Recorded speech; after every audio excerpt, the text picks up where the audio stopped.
Voltamos ao vivo com o programa Hora do Povo desta quinta-feira de céu azul. Olha, gente, que vista, hein? Hoje melhorou. Tava um pouquinho nublado de manhã, esquentou, agora o sol realmente apareceu aqui no alto do Cristo Luz. Vamos aqui com o direito do consumidor com a doutora Andiara Ferreira, nossa advogada, sempre, todas as quintas-feiras, junto com a gente.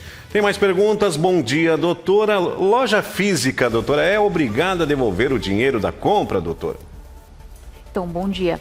Olha, não necessariamente, tá?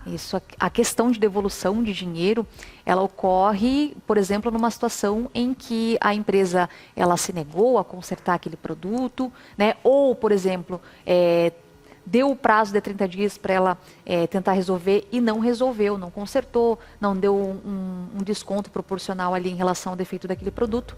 Então, regra geral, ela não se obriga a devolver aquele dinheiro, tá? Tem que ser analisado a cada situação para que se verifique de fato se a empresa também descumpriu alguma regra ali do Código de Defesa do Consumidor ou se também até mesmo o consumidor observou, né, as regras atinentes ali à troca, até a questão da reclamação também.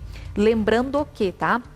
Por exemplo, produtos duráveis, que são aqueles produtos que têm durabilidade, sofá, geladeira, né, que duram.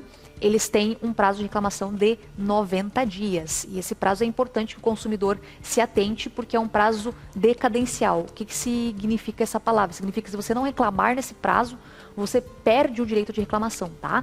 Então, para produtos duráveis, 90 dias, e para produtos não duráveis, são 30 dias. Muito bem, agora vamos com a participação da nossa espectadora, agora é 10h55 na tela, a participação da Catiane, obrigado pela sua companhia. Bom dia, doutora, como funciona, doutora, no modo geral, o contrato de experiência, qual o prazo máximo e qual o prazo máximo permitido, doutora? Bom dia, Catiane. Catiane, essa é uma pergunta referente, eu acredito que é a questão de direito do trabalho, tá? Eu vou responder. O contrato de experiência, ele tem um prazo máximo de 90 dias, tá? Então, por exemplo, a partir do momento que eu entrei na empresa, a empresa ela já precisa fazer o registro ali na carteira de trabalho, tá? Se eventualmente, que às vezes, infelizmente acontece muito, trabalhei ali 20, 30 dias e somente depois a minha carteira foi registrada. Essa questão da ausência de registro ali, demorar, isso pode inclusive gerar um prejuízo para a empresa, porque na via judicial ela pode buscar a nulidade, a declaração de nulidade daquele contrato de experiência, buscando reconhecer aquele suposto contrato como por prazo indeterminado. E aí isso tem reflexos diversos na rescisão do contrato de trabalho, por exemplo, no pagamento de aviso prévio, em que no contrato de experiência o aviso prévio ele não existe. Doutora, aqui uma situação de arrependimento de compras, né? Bom dia, doutora. Comprei e me arrependi. Posso cancelar a compra, doutora?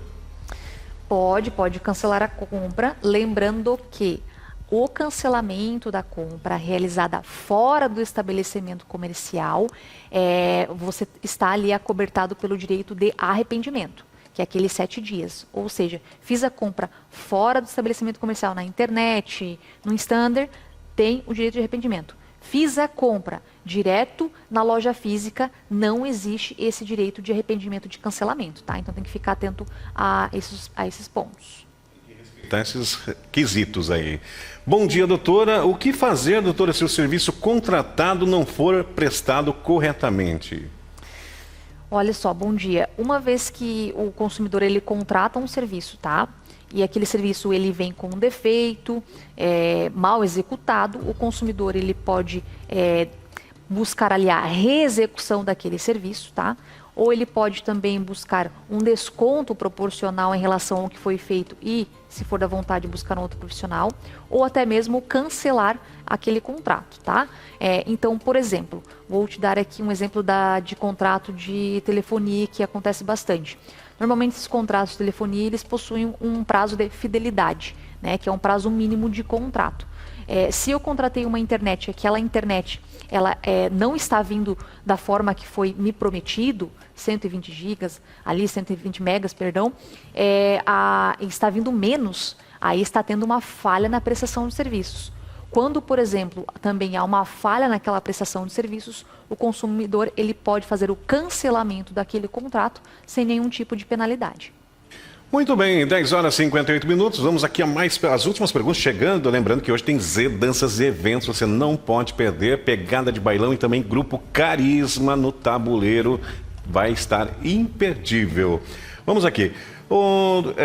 Bom dia, doutora. Posso reclamar, doutora, se o preço no caixa, quando for pagar no caixa, for diferente do anunciado, doutora?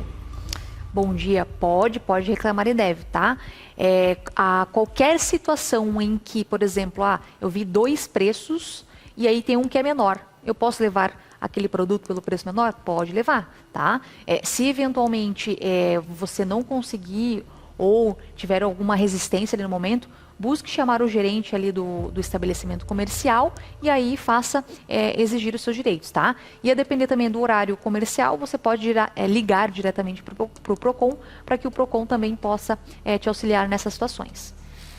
Muito obrigado, nossa espectadora Fátima, sempre, todo dia fiel ainda, mandou um print aqui lá de Joinville, tá nos assistindo. Obrigado, Fátima, pela sua companhia. É isso aí, bom saber, o pessoal de outras cidades sempre estão nos acompanhando. Tá chegando aqui a última pergunta desse quadro. Bom dia, doutora. A empresa pode me cobrar multa, doutora, por atraso sem me avisar antes? Bom dia. Não pode, tá? Olha, um dos princípios basilares muito importantes do Código de Defesa do Consumidor é o direito à informação, tá? Se o estabelecimento comercial, a empresa, ela não lhe deixou claro essas informações, multas, taxas, essa cobrança ela é considerada ali abusiva, tá? Então, essa cláusula pode ser discutida, inclusive, judicialmente, pela ausência aí de informação ao consumidor. Então, também é interessante que as empresas tomem esse cuidado, qualquer tipo de detalhe importante ali, ou que, por exemplo, uma outra situação às vezes que acontece bastante, colocam ali no contrato ou na negociação cláusulas que trazem dúvidas, que deixam em dúvida para o consumidor. Uma vez que uma cláusula ela não é clara, objetiva e traz uma dúvida ali na aplicação, essa cláusula, pela regra do Código de Defesa do Consumidor, ela deve ser aplicado em favor, ter uma interpretação, né, em favor do consumidor. Muito bem, agora pontualmente 11 horas e 1 minuto, vamos dando ponto final nesse quadro Direito do Consumidor. Doutora Andiara, obrigado por ter vindo nessa quinta-feira, aliás, todas as quintas-feiras, está junto com a gente aqui e já desejo um bom final de semana para você. Obrigada, pessoal, um excelente final de semana a todos. Vamos rapidinho ao nosso intervalo comercial e voltamos com as ocorrências policiais, porque uma câmera flagrou um idoso, né, aqui em Balneário Camboriú, né, sendo roubado. Passou o ciclista e roubou a corrente dele. Aliás, esses casos de roubos de correntes estão sendo aí bem corriqueiros, direto, e está acontecendo esse tipo de ocorrência aqui no centro de Balneário Camboriú. Daqui a pouco ninguém mais pode sair, né, com as suas correntes, pulseiras, relógios, enfim, aqui no centro. Tem que tomar cuidado e a polícia tem que agir em cima desses miliantes. Já voltamos, um instante só.